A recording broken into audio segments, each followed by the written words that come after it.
All right, welcome back to Cricket for Americans. Nick here, and I'm bringing you another Bodyline reaction today. This is part number 8. Ocho, back to back. If you missed it, I put part 7 yesterday, posted on the channel, and today is part 8. Excited because this is actually the second disc now for the Bodyline series. Disc 2 of 3. The third disc only has a few episodes on it. And this is the start of a new episode right here. I think I'm finally going to be able to see some game action. We ended on the last episode, the last part, with the game plan, with like the salt and the pepper and all that kind of stuff. And now I think we're finally at some of the gameplay here for the Ashes. If you don't know what's going on, I'm reacting to the Bodyline 1980-something, 82, 83, 84 miniseries that came out about actual Bodyline that happened in the 1930s between Australia and England. Got the baggy green today. If you're glad that I'm reacting to this and not always talking as slow as I just did, hit that thumbs up, hit the subscribe button, hit the notification bell, and let me know what else. Once we finish this, it's going to be a while, you want us to check out here in the channel, reaction, follow along, whatever it is, let us know, comment below. And with that being said, let's move on to the next part. Here we schmo.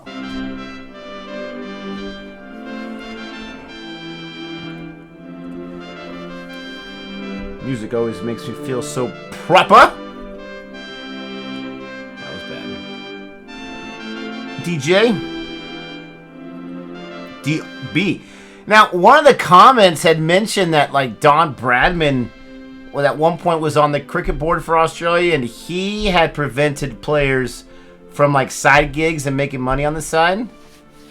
Let me know if that's true. If that's true, that's messed up. He knows exactly how he felt about going through this, assuming this is what happened in real life. Why would you turn around then and be that staunch person that keeps people from making... I don't know how I feel about that. Huge Donnie fan, but not a fan of that move.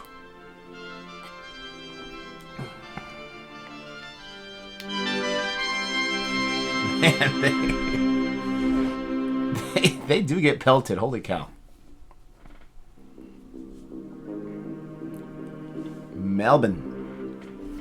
1932. November.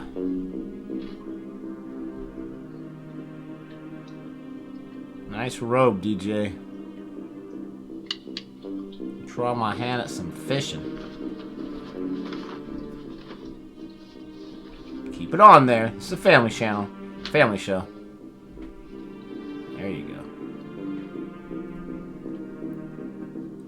Check the old breath. Who wants to go and brush their teeth, for crying out loud this early in the morning? Just do a little breath check and you're good to go.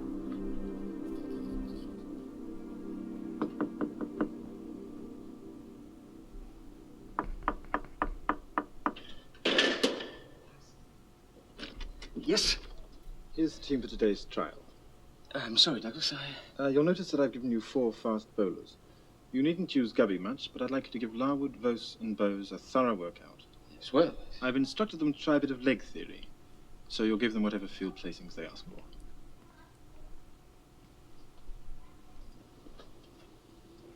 for. He's gonna go fishing while they're practicing? That's questionable.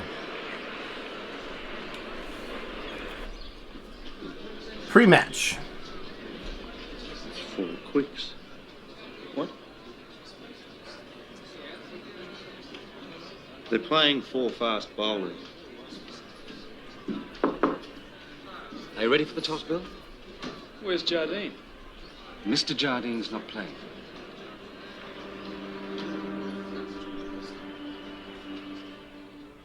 He's not playing? Oh, it's a pre-match.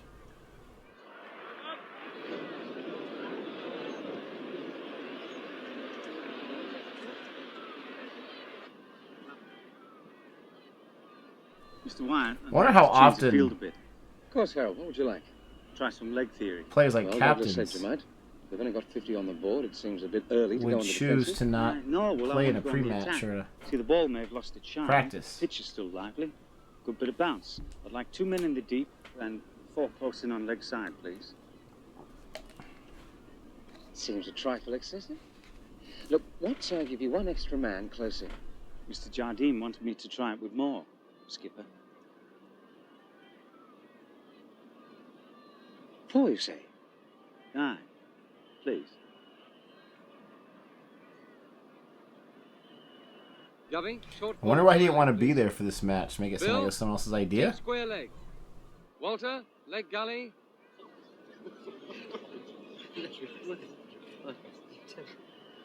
Oh, what's this?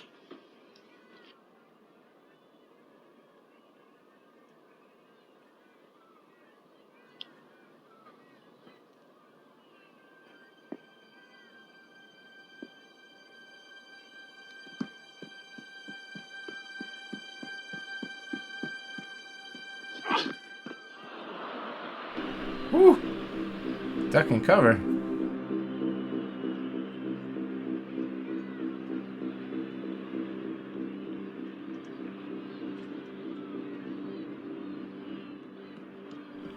Looks like Kenneth Branagh, the actor.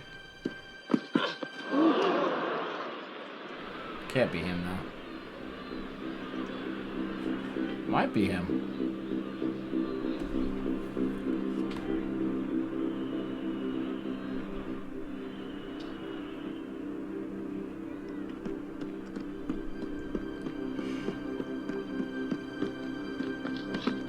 Woo! Perhaps they're bowling at the batsman. Oh yeah, that hurts.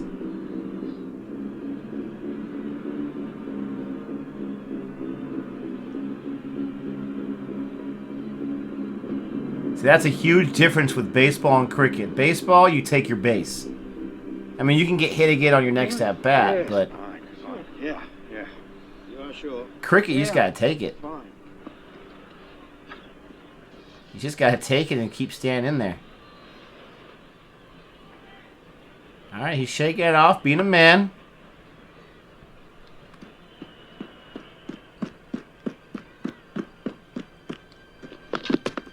Oh my gosh! Bastards. They are bowling at the batsman. That's fine, go. Over. Oh, gee. Pretty bad bowlers. Where would you like us to field this time, Bob? Normal positions, please. Mr. Wyatt? I'll have the same field as Harold, thank you.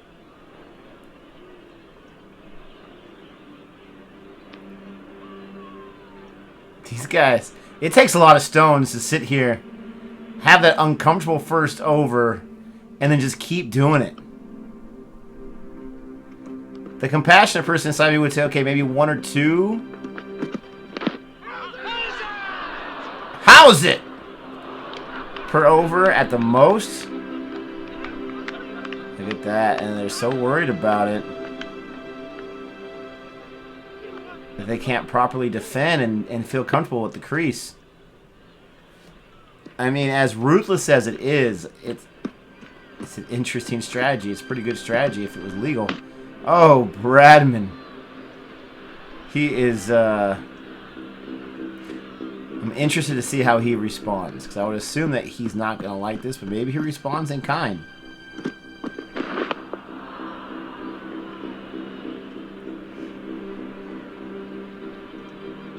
Does not look happy.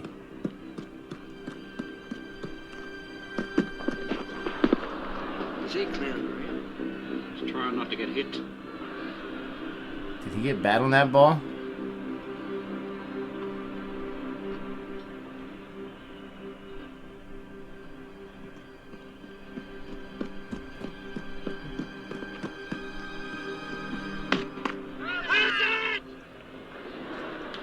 Oh, the appeal gets another one. How's it? Sorry, Donnie. Wow. Just wow. Meantime, this guy's fishing. Why did he not play? I don't understand. Is it true that you went fishing? Aye, fishing, so I heard.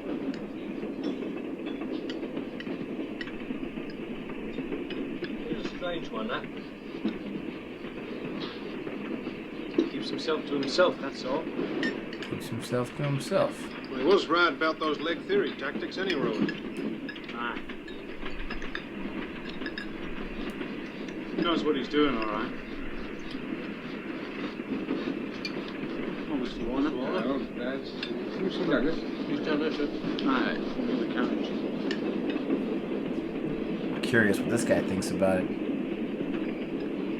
Have you seen the newspapers? I was gonna say, nowadays, social media, he would get destroyed. The whole English team I'm would. worried about what the Australian press is saying about our bowling tactics. I'm not interested in what the Australian press has to say. I'm sure you're not. Well, it's just that they suggest that our tactics are... that they could cause a nasty accident. Well, none of my tactics is accidental. Gosh. Dear fellow, you don't understand. Oh, man. They are saying that we are deliberately trying to hit the batsman. This Quite could cause astute, considerable aren't friction they? for us. Well, that is a managerial problem within your realm, Plum. I am here to win the Ashes. You're there to drink and go fishing, homie. It just I'm seems here to me it to was win the simply a Ashes. lively wicket that day. Then, of course, there was the rain. In Melbourne, there's always the rain. Yes, there was the rain, and it was a lively wicket. But I've played a lot of cricket on lively wickets. And I know that that bowling was part of a premeditated plan of attack.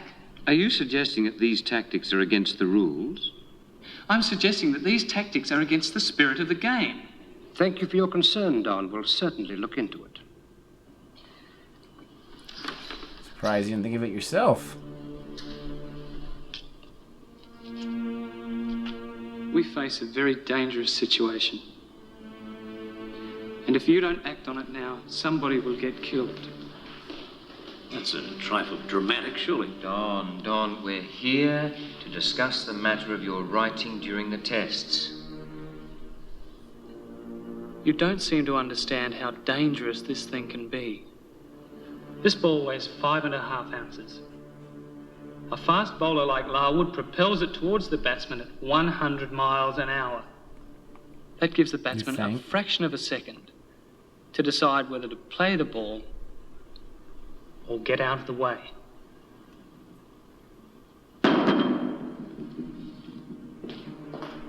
These guys. They portray them so horribly. Cricket. The writers, not the actors. The actors do a fine job. He's scared. I don't blame him. You all right? Yes, Joe. I'm all right. No, I'm not alright. They're trying to kill me out there.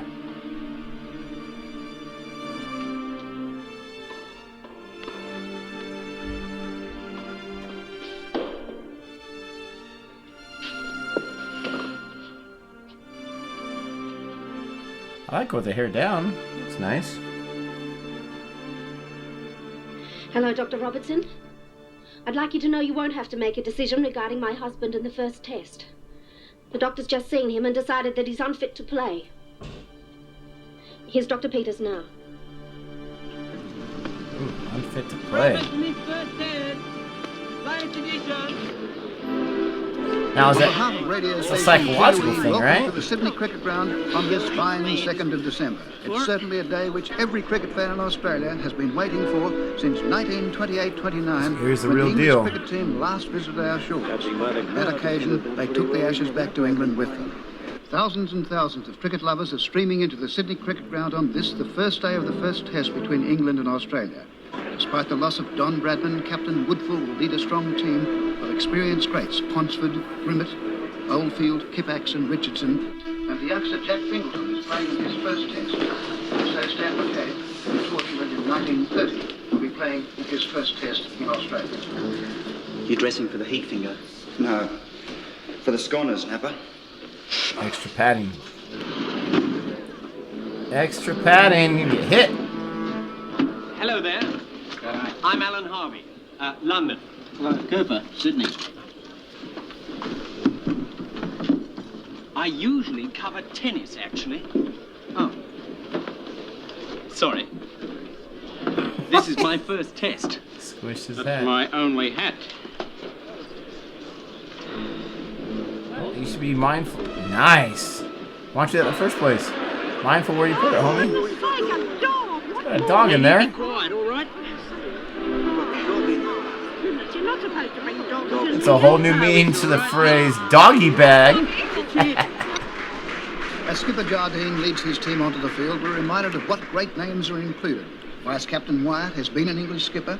Herbert Sutcliffe and Wally Hammond will undoubtedly go down in the history of sport as cricket immortals. Australian-born Gubby Allen is now a top amateur, and of course there's the fierce and awesome talent of that great bowler Harold Larwood, the Nottingham professional. And for those of you who are not familiar with Larwood, he's not very tall, only 5 feet 9 in height. But in the world of cricket, he's right on top of fast bowling. We see him now approaching Jardine, who examines the pitch before commencing his field placings. And the applause from the huge crowd as the Australian opening pair, Woodfull and Ponsford, make their way down to the gate.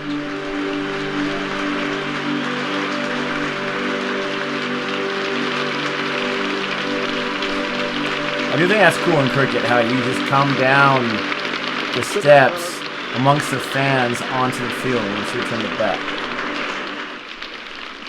Oh, Mum's made your favourite chocolate cake.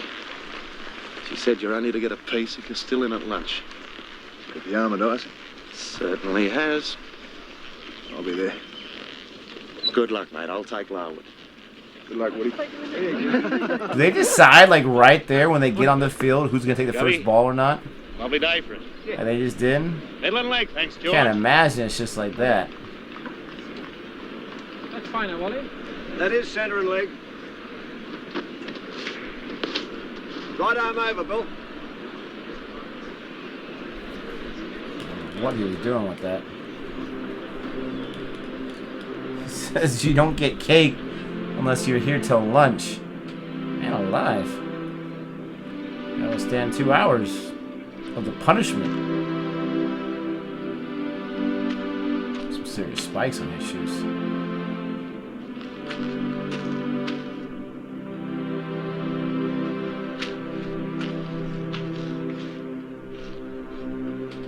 Look how low those cuffs come down his legs. Trip on it. Ooh. Here he goes. Savage! Here comes the Savage. Yes! He hit him.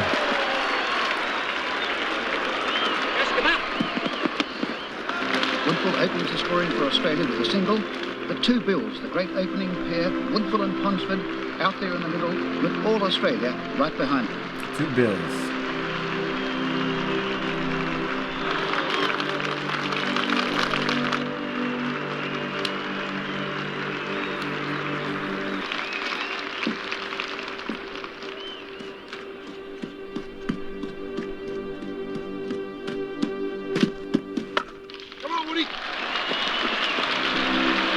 Is he not doing the leg theory thing right now? Is he trying to do it? He's just not accurate enough?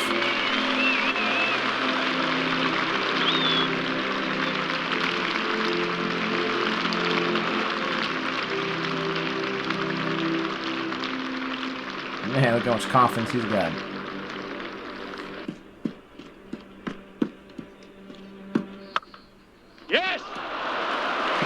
Yes!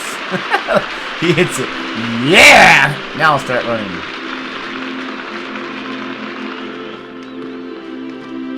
It's a good solid start for Australia with Ponsford on 10 and Woodfull on 4. There's a firm stroke again from Ponsford. It could be a couple more with Jardine racing right out to the boundary. They're not scoring all that quickly, but the crowd doesn't mind that, and both batsmen are starting to look quite confident. Looks like you're gonna get that chocolate cake after all. In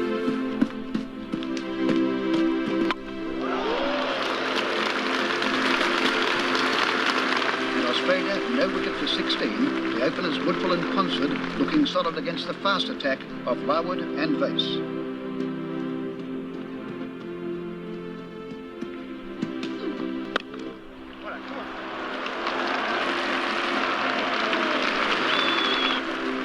Oh. 4 runs, baby.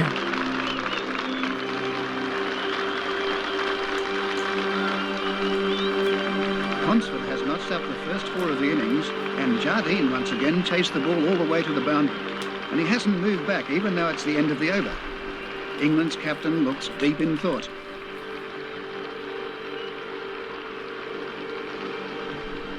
Here it comes. Try some leg theory, please, Harold. Right, skipper. Short forward square leg, please, Gabby. He seems really nervous to be on the field when this is happening. Leg slip. I could be misreading it. Leg gully. No! Oh, gosh. Oh, I hate your guts. I appreciate having this to watch, but I hate your guts so much. I'm thinking, like, why isn't he doing the leg theory right away? Why get him confident? Maybe he wants to get him confident and then just strip it away from him. I don't know. Why is he being so... Is he just, like, nervous to do? Like, he knows what decision he's making. He knows ultimately what it is. And he just doesn't want to lose. And he started to lose a little bit. So then he was... like, was he being nervous about starting it off that way because it was going to look too obvious? Or was he nervous starting off that way because he really didn't want to go down that route because he knows how shady it is? And all of a sudden, they started getting confidence. They started scoring a few runs, 20 runs. Ooh, watch out. And he couldn't take it no more. And he's like, okay, here we go. Let's do it. Because he says this to him so quickly and he runs off. I think it's because he knows what he's doing. I think he still has integrity. He knows what he's doing. And he knows he's making a mistake here. But he can't help himself. Right? He can't help himself. He doesn't want to lose. He's not going back as a loser. And he's going to go back as a winner, even though it might ruin his reputation, which, you know, we know the history. Once again, love these 20 minutes. Goes by so fast every single time. The Bradman thing, I'm really curious. Was he really unfit physically, or was it a psychological thing? Like, he just couldn't take it. In real life, did he get, like, hit with the bouncer really badly where he had to recuperate from it? Is he ever going to settle the thing with the cricket board so he's actually going to play? Obviously, he's got to play, right? He hasn't missed the entire Ashes. I can't imagine that's going to happen. Excited to figure out the answers to those questions. Let me know what your thoughts are here. Thank you so much for always showing up and watching these reactions. Don't forget to comment, like, subscribe, and until next time, adios.